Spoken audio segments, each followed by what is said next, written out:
kettlebell deadlift. When we get set up, we want to have the kettlebell kind of in line with the front of my toes. I don't want to have the weight way out in front of me. The further it gets out in front of me, the more load that gets placed into my low back. So we're trying to keep it close. The bar or the kettlebell position should relatively mimic like the bar position if you're going to be doing like a barbell deadlift.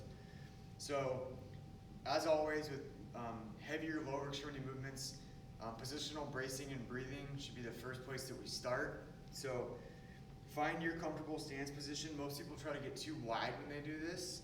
I prefer a little bit of a narrower stance with my toes turned out. Keep in mind we're doing a deadlift, so don't make it into a squat. That's another really common mistake is a lot of people try to squat their deadlifts.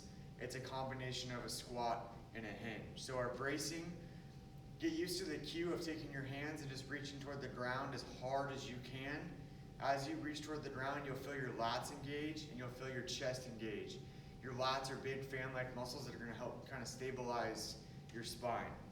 So as I reach toward the ground, take a big deep breath in with my nose, and then I'm coming down to the kettlebell, and then coming straight up, finishing with my hips without arching my low back.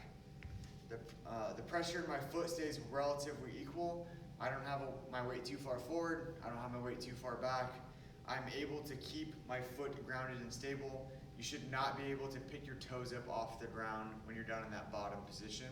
If you can, that indicates you get too much load onto your heels. So a side view, remember, we're trying our best not to squat the movement, and we're not doing a hinge, we're doing a combo of the two. So reach toward the floor, get tight in your upper torso, big breath in through your nose. Notice I'm in a straight line from the top of my head to my tailbone, nice compact chin.